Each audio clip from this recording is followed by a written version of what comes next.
Un sacerdote británico murió en 1914, creyendo que el más allá era un misterio reservado solo para Dios. Años después, su espíritu regresó para contar al mundo lo que realmente encontró tras la muerte. A través del medium Anthony Borgia, descubrió ciudades de luz, hogares espirituales y el despertar del alma.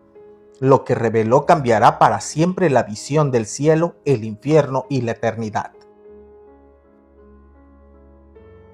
Anthony Borgia, 1892-1989, fue un médium y escritor británico que alcanzó notoriedad a mediados del siglo XX por sus obras psicografiadas dictadas, según él, por el espíritu del Monseñor Hugh Benson, un sacerdote católico inglés fallecido en 1914. Borgia, muy amigo personal de Benson en vida, afirmaba que, años después de su muerte, el sacerdote comenzó a comunicarse con él para describir la verdad sobre la vida después de la muerte. El mensaje fue muy sorprendente. El cielo no era un lugar de descanso eterno ni inalcanzable, sino un mundo vibrante, lleno de belleza, aprendizaje y servicio, tan real como la existencia física, pero más puro. Lo que sigue a continuación es la historia completa del sacerdote que regresó del más allá para describirlo con sus propias palabras. Mi nombre es Robert Hugh Benson. En la tierra fui monseñor de la Iglesia Católica y escritor. Mi transición al más allá fue el 18 de noviembre de 1914. No fue el evento apocalíptico que mis propios libros sugerían. No hubo un día del juicio. Simplemente desperté en una habitación inundada de una luz suave y reconfortante. Al incorporarme, me encontré con mi viejo amigo Edwin, quien ya había fallecido. El espíritu de mi amigo se veía tan real y vital que cualquier hombre que hubiera conocido en la tierra. Edwin me explicó que mi cielo ya estaba esperando, no por un decreto divino, sino por la vibración de mi propio espíritu. Salimos de aquel edificio y lo que vi me dejó totalmente sorprendido. Me encontré frente a una casa de una belleza arquitectónica exquisita, rodeada de jardines que parecían desprender una fragancia que se sentía como música. Edwin me reveló que esa era mi casa, el resultado de mis pensamientos, mis amores y mi carácter. En el plano espiritual, la materia es sustancia del pensamiento. Mi hogar reflejaba mis gustos por lo clásico y mi necesidad de soledad por la escritura. Me sentí profundamente avergonzado al recordar mis sermones en la tierra, donde aterrorizaba a los fieles con la idea de un foso de fuego o un juicio severo. Aquí la única sentencia es la de la propia conciencia.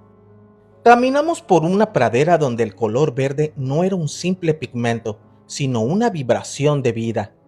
Edwin me explicó que nos encontrábamos en la esfera conocida como la Tierra de Verano, un lugar de belleza física tangible pero espiritualizada. Noté que no había sol en el cielo, sin embargo, no había sombra. La luz provenía de la atmósfera misma y de la propia aura de los habitantes. Cuanto más pura es el alma, más brillante es la luz que emite. En este nivel de espiritualidad no hay noche ni cansancio. Mis sentidos estaban tan agudizados que podía percibir el flujo de vida en cada hoja de hierba. Un detalle que describo con énfasis en mis libros es la materia del espíritu. Aunque mis manos eran translúcidas para un ojo terrenal, para mí eran sólidas. Podía tocar las paredes de mi casa, sentir la textura de los muebles. Edwin me mostró que, si deseaba algo, como un libro o una prenda, el simple acto de la voluntad sostenida podía manifestarlo, siempre y cuando estuviera en armonía con la ley del plano. Esta fue mi primera lección. El cielo no es un regalo gratuito de un Dios caprichoso, sino una construcción arquitectónica que cada alma levanta ladrillo a ladrillo con cada acto de bondad y cada pensamiento de amor realizado en la tierra. La vida después de la muerte es la continuación exacta de nuestra evolución interna, despojada de las máscaras de la carne y el dogma religioso. Amigos, y si les está gustando el video, no olviden dejar su like y suscribirse al canal. A medida que Edwin me guiaba por el plano espiritual, comprendí que este mundo no es una neblina mística, sino una realidad con una geografía propia. Uno de los puntos más fascinantes de mis crónicas es la descripción del agua. Nos acercamos a un río de una transparencia que ningún cristal terrestre podía igualar. Edwin, al ver mi vacilación, entró en el agua con su túnica puesta. Al seguirlo, descubrí una sensación asombrosa. El agua no mojaba en el sentido de empapar las fibras, sino que atravesaba el cuerpo espiritual con una carga de vitalidad pura. Podía caminar por el fondo, observar las plantas acuáticas que emitían luz y respirar con total libertad. Al salir, mi vestidura estaba seca, cargada de una energía nueva. Edwin me llevó luego a la ciudad de los salones. Imaginen una metrópolis de edificios de mármol etéreo y proporciones colosales, dedicados exclusivamente al progreso del alma. Entramos en el salón de la música. Como músico en vida, quedé estupefacto. Aquí la música no solo se escucha, se ve. Al sonar una sinfonía, las notas creaban formas geométricas de colores vibrantes que se elevaban hacia el domo, alimentando la atmósfera de paz de toda la ciudad.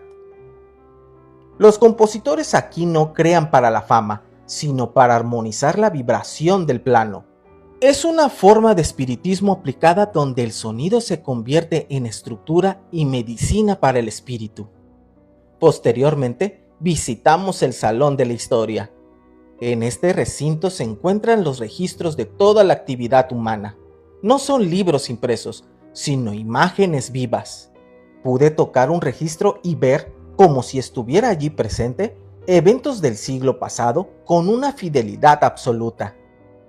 Edwin me explicó que nada de lo que ocurre en la Tierra se pierde, todo queda grabado en el éter. Fue en ese salón donde comprendí la magnitud de mis errores doctrinales. Vi cómo las religiones humanas habían distorsionado la enseñanza de los grandes maestros para obtener poder. Mi deseo de corregir mi obra se volvió en una obsesión noble. La comunicación es mental, aunque podemos usar la voz por hábito. La telepatía es el lenguaje natural. Vi a otros espíritus dedicados a la pintura y a la escultura, pero aquí no se usan pinceles ni cinceles, se usa la energía del pensamiento. Es fascinante cómo la mente se aferra a los grilletes de la carne incluso cuando el cuerpo ya es libre. Edwin me observó con una sonrisa paciente mientras yo buscaba, por puro instinto, un rincón de mi nuevo hogar donde reclinar la cabeza al final de aquel primer y glorioso día. No sentía fatiga. El concepto de cansancio parece haberse quedado en la tumba junto con mis viejos pulmones, pero mi psique clamaba por el refugio del sueño. Edwin me explicó que muchos de nosotros, al llegar, seguimos durmiendo. No es una necesidad biológica, sino un retiro psicológico, una pausa que el alma se concede para procesar la inmensidad de este nuevo estado. Es el eco de un hábito terrenal que se desvanece solo cuando comprendemos que nuestra vitalidad ahora emana directamente de la luz que nos rodea. Lo mismo ocurrió con el sustento. Caminamos por los jardines, vi árboles cargados de frutos que desafían cualquier descripción botánica. Eran esferas de una transparencia radiante, como si guardaran un amanecer en su interior. Al tomar una, no sentí el peso de la materia, sino una pulsación de energía. Edwin me animó a probarla. Al llevarla a mis labios, no hubo una masticación mecánica. La fruta pareció disolverse en una esencia purísima, liberando una oleada de sabor y fragancia que no solo deleitó mi paladar, sino que inundó todo mi ser con una carga de vitalidad renovada. En la tierra de verano, no comemos para calmar el hambre, sino para absorber la energía y la fuerza contenida en estas formas de pensamiento divino. Son regalos de la naturaleza espiritual que nos recuerda que, aunque ya no somos esclavos de la necesidad, el placer de los sentidos, ahora agudizados y puros, siguen siendo una parte legítima de nuestra eterna evolución. En mi tercer volumen psicografiado por Anthony Borgia, detallo cómo se organiza el trabajo en el mundo invisible. Edwin me presentó los ministerios, organizaciones de espíritus dedicados a asistir a los recién llegados y a quienes aún sufren en la tierra. Me uní al ministerio de la enseñanza. Mi tarea era recibir a aquellos que llegaban al plano espiritual con ideas religiosas tan rígidas que se sentían perdidos al no encontrar el juicio final que esperaban. Es una labor de desprogramación mental. Muchos llegan aterrados, esperando castigos eternos, y nuestro trabajo es envolverlos en vibraciones de paz hasta que acepten que Dios es amor y no un juez vengativo. También visité el Ministerio de la Restauración. Este lugar funciona como un hospital para el alma. Aquí llegan los espíritus que han sufrido muertes violentas o que han pasado años sumidos en la locura o el vicio. Los médicos espirituales utilizan corrientes de calor, especialmente el rayo azul y verde, para preparar el cuerpo astral dañado. Es un proceso de sanación vibratoria. Edwin me explicó que el espíritu conserva las cicatrices de sus creencias terrenales hasta que deciden soltarlas. Si alguien cree que está enfermo, se siente enfermo en el más allá, hasta que la enseñanza y el amor de los guías le permiten despertar a su perfección espiritual. Aprendí que la verdadera oración en la tierra se recibe aquí como un rayo de luz. Cuando alguien ora por un ser querido que ya falleció, esa energía llega directamente al espíritu, dándole fuerza y claridad. El espiritismo no es una curiosidad, es una línea de vida que conecta ambos mundos. Sin embargo, Edwin me advirtió sobre la importancia del propósito. Muchos intentan comunicarse por curiosidad trivial, lo cual dificulta la labor de los guías. Mi misión a través de Borgia era elevar esa comunicación, transformándola en un canal de instrucción científica y moral. En este mundo de luz, cuando más das de ti mismo para ayudar a otros, más luminoso se vuelve tu propia vestidura y más cerca te encuentras de la fuente original, donde el tiempo y el espacio desaparecen en la unidad absoluta. Para que mi testimonio fuera completo, Edwin me permitió observar las fronteras de las regiones de sombra, lo que los hombres llaman infierno. No es un lugar de castigo extremo, sino de aislamiento autoimpuesto. Es una zona de brumas, densas y fría, donde habitan espíritus que viven solo para sus deseos egoístas, el poder o la crueldad. Ahí, la atmósfera es el reflejo de sus propias mentes, sombría, caótica y carente de belleza. En el más allá, la ley de afinidad es absoluta. Los iguales se atraen. No hay demonios atormentándolos, solo sus propios pensamientos de odio y arrepentimiento que se manifiestan como un entorno desolador. Sin embargo, incluso en la oscuridad más profunda existe la esperanza. Edwin me mostró las misiones de rescate. Grupos de espíritus de alta vibración descienden a estas zonas densas, protegiéndose con una cúpula de su propia luz para buscar a cualquiera que lance un pensamiento sincero de auxilio. Nadie está condenado por la eternidad.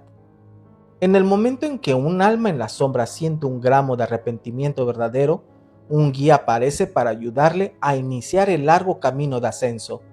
El purgatorio no es un tiempo de espera, es un proceso activo de purificación mental. El espíritu debe desaprender el mal y reparar, mediante el servicio, el daño causado en la tierra. Esta realidad me dio la fuerza necesaria para emprender la tarea de comunicación con el mundo físico. Localicé a Anthony Borgia, cuya mente era receptiva y honesta. A través del proceso de la psicografía le dicté mis crónicas, la vida en el mundo invisible. Quería que el hombre supiera que sus seres queridos no están en un sueño eterno ni en un paraíso distante, sino en un mundo vibrante, real y cercano. Le describí nuestras ciudades, nuestras artes y la ausencia total de un juicio externo caprichoso. Mi objetivo era erradicar el miedo a la muerte, ese velo oscuro que yo mismo ayudé a traer cuando era sacerdote. He regresado del silencio de la tumba para decirles que la espiritualidad es una ciencia de la vida. Sus actos de hoy son los ladrillos de su casa de mañana. No esperen a morir para ser felices. empiecen a vivir en armonía con las leyes del amor ahora mismo. La muerte es simplemente cruzar una puerta de una habitación pequeña y oscura a un jardín inmenso y soleado. Su identidad no se pierde, sus recuerdos permanecen y sus amores se profundizan. No hay nada que temer, el universo es un hogar acogedor y cada uno de ustedes tiene una mansión esperándolos, cuya belleza será el reflejo exacto de la luz que decidan cultivar en su corazón. Soy Robert Hugh Benson y mi voz ahora se apaga en el papel para que brille en su conciencia. La vida es eterna, el amor es la ley y el progreso nunca se detiene. Amigos, si les gustó la historia, no olviden suscribirse y dejar su like, eso me ayudaría bastante para seguir creciendo en el canal y si quieren pueden también hypearlo. Por lo pronto, les dejo una historia que les va a gustar, de este lado, sí, de este lado. Nos vemos en el próximo video. Hasta pronto.